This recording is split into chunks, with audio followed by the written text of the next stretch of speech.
After 33 years, we are finally welcomed back into the kingdom of Zamunda, with now King Akeem ruling over, directed by Craig Brewer and starring once again Eddie Murphy and Arsenio Hall, coming to Amazon Prime tomorrow. This is my review of Coming to America.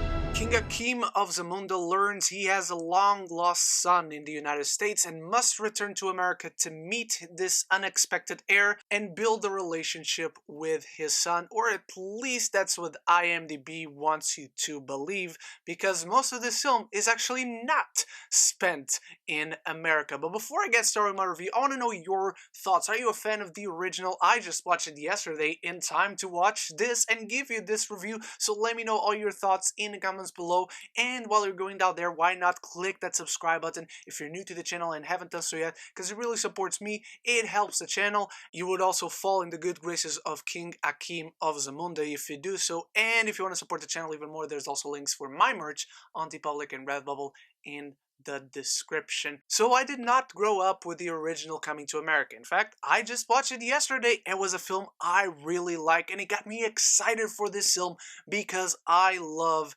Eddie Murphy, and he had a great comeback last year with Dolomite Is My Name, and this is from the same director, and Eddie Murphy is as charming as ever in this film. His chemistry with Arsenio Hall playing Semi is off the charts. One thing that I really like about this character of Akeem is that Eddie Murphy plays him as someone who doesn't understand everything around him, and yet when he plays stupid, it never really gets annoying because of the charm that Eddie Murphy has. It's always very genuine, it's always very charming, it's always funny when he does this. And as they connect this film to the previous one, while it feels like a stretch, it feels so much like the type of humor that the first film leans a lot on, that it doesn't really seem jarring overall, as you just accept it and keep going with the story. Someone that I was really happy to see in this film is KiKi Layne from If Beale Street Could Talk. She's the older daughter of Akeem, and she's fantastic. She's honestly the real show stealer throughout all of this. I think everyone is great, old characters and new ones, but KiKi Layne just is a showstopper, and I hope this propels her even more to be in so much more stuff. Wesley Snipes is playing someone from a different kingdom who wants to unite one of his heirs with Akeem's heirs, and Akeem needs a son, and Wesley Snipes, whenever he's on screen, he's hilarious. He's the person who made me laugh the most throughout this entire film. So as Akeem meets his son, I was very confused because I did not remember whatsoever him having sex with anyone besides Lisa in the first movie, so it didn't really make sense. But again, they add a story in there, they mix footage from the first movie with some new footage, and it looks really good, surprisingly. And I like having that connective tissue between the first movie and this one that is 33 years later, even though, judging by Eddie Murphy and Arsenio Hall, you could not tell because these dudes do not age. And as Akeem meets his son and he takes him back to the kingdom of Zamunda, there's so much fun to be had as the relationship is built and grows throughout the film, and the trials and tribulations that his son has to go through to be worthy of becoming the king of Zamunda. LeVar's arc is extremely similar, yet the complete opposite of Akeem. He needs to find the balance of the dude from Queens that he is, and also whatever of his father is in him. And I did really enjoy that, even if it felt a bit too familiar when it comes to that character in specific. My biggest issue with the film is Akeem's entire arc and how he's positioned in this film. Because in the first film, Akeem was the one that, out of his own initiative,